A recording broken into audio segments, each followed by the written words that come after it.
ఇప్పుడు ఎవరైతే పాత పార్టీలో ఉన్నటువంటి వాళ్ళు ఉన్నారో వాళ్ళపైనే ఈ కార్యకర్తలందరూ కూడా నెగిటివ్గా ప్రచారం చేస్తే వాళ్ళే వచ్చి ఇప్పుడు ఇదే పార్టీలో మళ్ళీ ఆ పై సీట్లలో కూర్చుంటున్నటువంటి పరిస్థితిని చూస్తూ ఉంటే కార్యకర్తల యొక్క మనోభావాలు ఎట్లా ఉండొచ్చు అనుకుంటున్నారు? మీరు చాలామందిని చూస్తూ ఉంటారు, ఇటు పీడిఎస్ నుంచి వచ్చిన వాళ్ళు, ఇట్లా ఎస్ఎఫ్ఐ, ఇట్లా చాలామందిని చూస్తూ ఉంటారు. అందరూ ఒక దగ్గరికి వచ్చి మళ్ళీ కూర్చున్న తర్వాత పరిస్థితి ఎలా ఉంటుంది అనుకుంటున్నారు? అంటే ఇప్పుడు కార్యకర్తలు నిన్నటి వరకు అవతల వైపు పార్టీలో ఉన్నాడు, యువతల వైపు పార్టీలో ఉన్నాడు. ఒక గ్రామం ఉంటే గ్రామం యూనిట్ తీసుకుంటే రెండు పార్టీల మధ్యన వైరం ఉంటుంది అనేక సందర్భాల్లో. అది పార్టీ విధానాల పట్ల వైరం ఉండొచ్చు, లేదా వాళ్ళకి ఆ గ్రామంలో జరిగే భావజాలాల పట్ల వైరం ఉండొచ్చు, రకరకాల అంశాలు వైరం ఉంటుంది.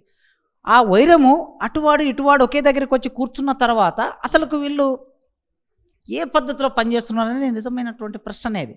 అంటే ఇక్కడ వీళ్ళకి సిద్ధాంతం ఉంటే వైరం ఉంటుంది, సిద్ధాంతం లేదు ప్రజల పట్ల కమిట్మెంట్ ఉంటే వైరం ఉంటుంది, ప్రజల పట్ల కమిట్మెంట్ లేదు. ఈ రెండు పోయినప్పుడు మరి ఏమున్నట్లు వీళ్ళకి అంటే డబ్బులు సంపాదించుకోవడం, డబ్బులు పంచుకోవటము, అధికార పీఠం ఉండటము అనే ఈ మూడు అంశాలు, డబ్బు చుట్టూ అధికారం చుట్టూ మాత్రమే ప్రేమ ఉంది తప్ప ఇతర విషయాలను వీళ్ళు సమాజము, విలువలు, దేశము అనే భావన వీళ్ళకి ఎవరికి లేదనేది మనకు అర్థమవుతుంది.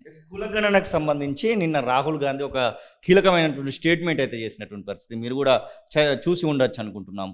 నిజంగానే దానికి ఇంప్లిమెంటేషన్కి అవకాశం ఉందా? వచ్చేటువంటి ఎలక్షన్స్లలో కాంగ్రెస్ పార్టీ ఇండియా కూటమి అధికారంలోకి రావడానికి ఏమైనా స్కోప్ కనబడతా ఉందా? అయితే ఇందులో రెండు ప్రశ్నలు. మొదటి కులగణన అనేది బీసీ జన కులగణన. మొత్తము భారతదేశంలో ఉండే ప్రతి కులం జనాభా ఎవరెంత ఉన్నారో ఆ జనాభాని తీసి బయటపెట్టి ప్రజల ముందు ఉంచవలసిన బాధ్యత కేంద్ర ప్రభుత్వం మీద ఉంది.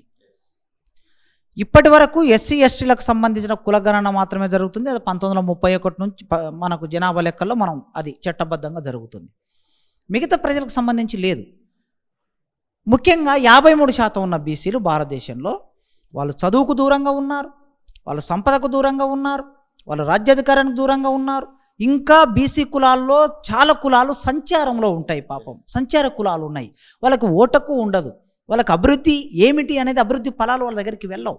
ఇంకా చేతి వృత్తుల మీద ఆధారపడి బతికే వాళ్ళు ప్రజలు కూడా చాలామంది ఉన్నారు. ఇప్పుడు ఒక రకంగా చూస్తే నేను కొన్ని సందర్భాల్లో ఎస్సీ ఎస్టీలతో పోల్చుకుంటే చాకలి వాళ్ళు, మంగలి వాళ్ళు సాంస్కృతికంగా, విద్యాపరంగా చాలా వెనుకబడి ఉన్నారు. ఎందుకు అనంటే పాపం వాళ్ళ వృత్తి నుంచి బయటికి రాలేని ఒకానొక స్థితి సమాజంలో పేదరికం అనేది ఉండటం మూలంగా ఆ పేదరికం వలన ఆ వృత్తి చేసుకుంటే తప్ప వాళ్ళు బయటికి రాలేరు, వాళ్ళ బతుకుదెరువు లేదు. అందుకే బీసీలు అనగానే మనకు ఒక 3-4 కులాలకు సంబంధించిన వాళ్ళే విద్యలో ఉంటారు, ఉద్యోగాలు ఉంటారు, రాజకీయాలు ఉంటారు తప్ప మెజార్టీ కులాలు ఇంకా దూరంగా ఉన్నాయి. అందుకే వాళ్ళ భారతదేశంలో మెజార్టీ జనాభా బీసీలు. ఈ మెజార్టీ జనాభా ఎంత ఉంది? ఈ జనాభాకి ప్రభుత్వ ఫలాలు అందించాలన్నా, లేదా రాజ్యాధికారంలో వీళ్ళకి వాటా ఇవ్వాలన్నా, లేదా ఉద్యోగాల్లో వీళ్ళకి వాటా ఇవ్వాలన్నా ప్రతిసారి కోర్టు ఏం సాగు చెప్తుందంటే మీరు జనగణన చేయలేదు కదా, రిజర్వేషన్ 27% ఎట్లిస్తారు, 30% ఎట్లిస్తారు, 50% ఎట్లిస్తారు అని కోర్టులో సింపుల్గా కొట్టేస్తున్నాయి. కోర్టులకు కూడా తెలుసు బీసీలు ఎక్కువ మంది ఉన్నారని, కానీ కోర్టులు కూడా కళ్ళు మూసుకొని ఉంటాయి. ఎందుకంటే అక్కడ ఉండే న్యాయస్థానాల్లో ఉండే ఆ పెద్దలు కూడా వాళ్ళ ఆయా పై కులాలకు చెందిన వాళ్ళే. హైకోర్టు నుంచి మొదలు పెడితే సుప్రీంకోర్టు వాళ్ళకు పై కులాలకు సంబంధించిన వాళ్ళే న్యాయమూర్తులు ఉంటారు కనుక సింపుల్గా కొట్టేస్తున్నారు. అందుకే ఇప్పుడు కేంద్ర ప్రభుత్వం ఇమీడియట్గా చేయవలసింది ఏంటంటే జనగణనలో ఖచ్చితంగా అన్ని కులాలు, భారతదేశంలో ఎన్ని కులాలు ఉన్నాయో కులాలకు సంబంధించిందంతా ఆ క్వశ్చనీరు పెట్టేసి జనాభా లెక్కలు సేకరిస్తే బీసీలకు సంబంధించిన ప్రధానంగా వాళ్ళ జీవన విధానంలో విప్లవాత్మక మార్పులు తీసుకురావడానికి, ఒక విధాన రూపకల్పన చేయడానికి అది ఉపయోగపడుతుంది. కనుక కాంగ్రెస్ అధికారంలోకి వచ్చినా, లేదా ఇప్పుడున్నటువంటి ఎన్డీఏ బీజేపీ అధికారంలోకి వచ్చినా, ఇప్పుడు వాళ్ళు ఏదైతే హామీ పడుతున్నారో ఎన్నికల మేనిఫెస్టోలో ఖచ్చితంగా ఇది పెట్టాలి. మేనిఫెస్టోలో పెట్టడమే కాకుండా ఆ పార్టీ అధికారంలోకి వచ్చినాక దాన్ని ఇంప్లిమెంట్ చేయాలి. ఇది మొదటిది. రెండవది, కాంగ్రెస్ అధికారంలోకి వచ్చే పరిస్థితి ఉన్నదా అనేది ఒక అంశం ముందుకు తీసుకొచ్చారు మీరు. ఇవాళ భారతదేశంలో గత 10 ఏళ్ల నుంచి బీజేపీ అధికారంలో ఉన్నది. బీజేపీ అంటే ఎన్డీఏ కూటమి. కాంగ్రెస్ పార్టీ అధికారానికి దూరంగా ఉన్నది. కాంగ్రెస్ పార్టీ సింగిల్గా చాలా తక్కువ స్థానాలతో కూడా పార్లమెంట్లో ఉన్నది. అయితే ఒక సంవత్సర కాలం నుంచి భారతదేశ సినారియో చూస్తే చాలా మార్పులు జరిగాయి. ఆలోచన విధానాల్లో ఇప్పటి వరకు ఎన్డీఏ కూటమికి ఏ ప్రజలైతే ఎన్డీఏ కూటమికి సపోర్ట్గా ఉన్నారో, భావజాల పరంగా ఎవరైతే వాళ్ళు దానికి ఓట్లు వేయాలని దానికి ప్రచారం చేస్తున్నారో వాళ్ళ ఆలోచన విధానంలో మార్పు వచ్చింది. నేను మొన్న ఉత్తర భారతదేశం పోయాను ఒక వారం రోజులు. బస్ స్టాండ్లో కానీ, ట్యాక్సీ డ్రైవర్లు కానీ, ఢిల్లీలో కానీ, యూనివర్సిటీస్లో కానీ అక్కడక్కడ కొద్దిమంది మిత్రులని మనము లేబర్ను వాళ్ళను అడుగుతూ ఉంటే వాళ్ళ ఆలోచన విధానంలో అవును ఈ 10 సంవత్సరాల కాలంలో మా జీవన విధానంలో ఏం మార్పు వచ్చింది అనే ఒక ప్రశ్న వాళ్ళు వేస్తూ ఉన్నారు. ఇది గమనించే కావచ్చు మతానికి సంబంధించిన ఆలోచన విధానాన్ని మెల్లగా ఈ ఎన్నికల్లో చర్చకు తీసుకొస్తున్నారు.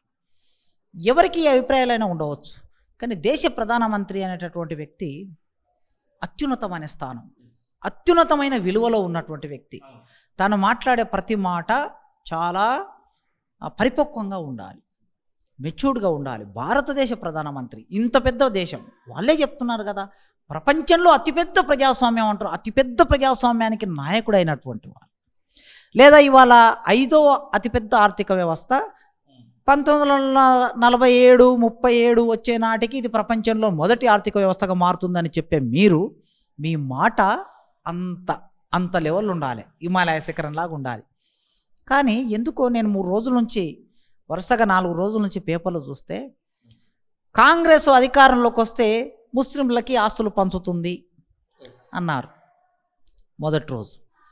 రెండో రోజు కాంగ్రెస్ అధికారంలోకి వస్తే మీ సంపదనంతా లాక్కుంటుంది, మీకు 2 ఇండ్లు ఉంటే ఒక ఇల్లు లాక్కుంటుంది, హైదరాబాద్లో ఒక ఇల్లు ఉంటే లేదా ఢిల్లీలో ఒక ఇల్లు ఉంటే లక్నోలో ఒక ఇల్లు ఉంటే మీ ఇల్లు లాక్కుంటుంది.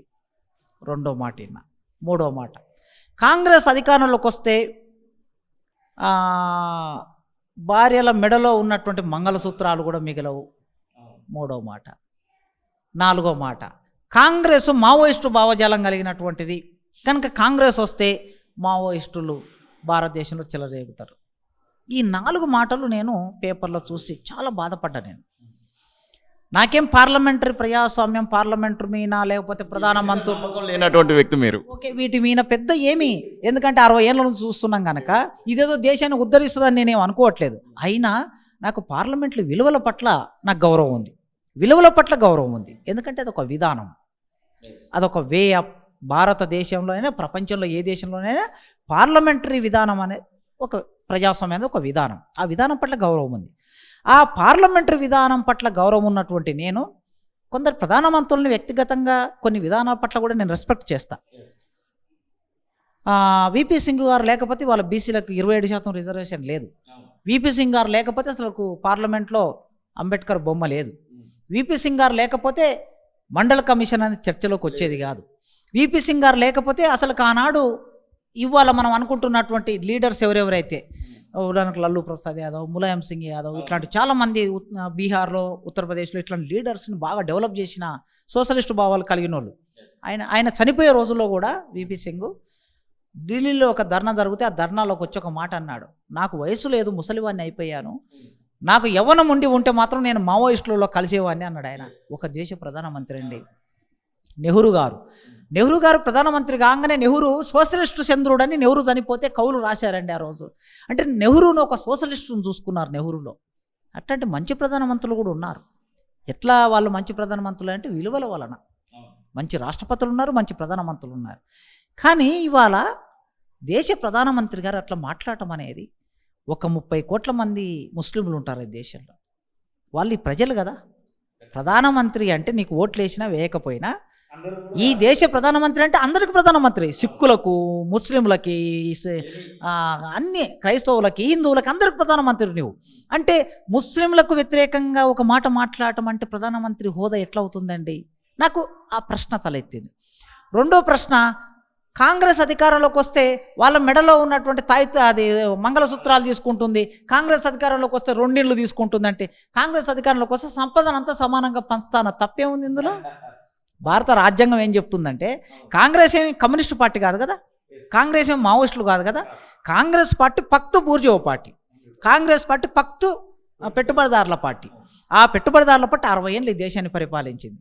60 ఏళ్ళు పరిపాలించిన భారతదేశంలో పరిపాలించిన కాంగ్రెస్ పార్టీ చాలా ఫక్తుగా ఈ దేశాన్ని పెట్టుబడిదారులకి దాసోహం చేసింది. అట్లాంటి పార్టీ ఇవాళ ఏదో అంటుంది, భారత రాజ్యాంగం భారతదేశ ప్రజలమైన మేము భారతదేశాన్ని సర్వసత్తాక సార్వభౌమ గణతంత్ర సామ్యవాద లౌకిక రాజ్యంగా గుర్తిస్తాము అని ఆర్థిక సమానత్వం, రాజకీయ సమానత్వం, సామాజిక సమానత్వం ఈ భారత రాజ్యాంగం హామీ పడుతుంది అని రాజ్యాంగంలో ఉందండి. అందులో ఉన్న ఆర్థిక సమానత్వం అని కాంగ్రెస్ పార్టీ ఎన్నికల మేనిఫెస్టోలో పెట్టింది. ఆర్థిక సమానత్వం అని పెడితే నీకంత ఉలికెందుకు, నీకంత ఎగిరిపాటు ఎందుకు అంటే, పెట్టుబడిదారుల నమూనా కలిగినటువంటి పార్టీ ఈ దేశాన్ని పరిపాలిస్తున్న పార్టీ, ప్రధానమంత్రి గారు ఆల్టర్నేటివ్ ఒక ఆలోచన వచ్చినప్పుడు వాళ్ళు భయపడిపోతున్నారు. ఇవన్నీ పరిశీలిస్తే నాకేమనిపిస్తుందంటే, 400 సీట్లు గెలుచుకుంటామని నమ్మకం ఉన్నోళ్ళు ఇంత దిగజారి మాట్లాడొచ్చా? నీవు ఇంత దిగజారి మాట్లాడుతున్నావంటే నీకు ఎక్కడో భయం ఉంది. నీకు భయం లేకపోతే ఎందుకు మాట్లాడతావు? కనుక నాకేమనిపిస్తుందంటే, దేశంలో ప్రజల ఆలోచన సరళి మారిపోయింది. రామ జన్మభూమి 400 సీట్లు తెచ్చి పెడుతుందని అనుకున్నారు. రామాలయం నిర్మాణం చేస్తే అది పారలేదు.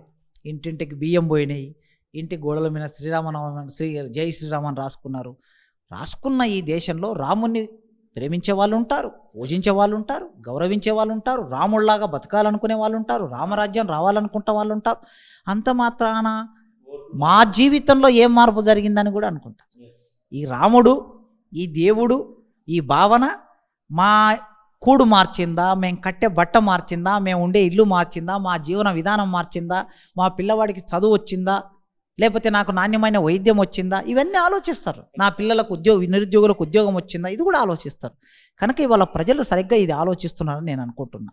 మీరు అడిగిన దాన్ని బట్టి కాంగ్రెస్ పార్టీ లేదా ప్రతిపక్షాలు ఏవైనా సరే, ఇండియా కూటమి ప్రతిపక్షాలు, ఆ ప్రతిపక్షాలకి కాస్త సమాజంలో ప్రజల మద్దతు పెరుగుతుందనే విషయం అవతలి వాళ్ళు మాట్లాడుతున్న బట్టే మనకు అర్థమవుతుందని నాకు అనిపిస్తుంది.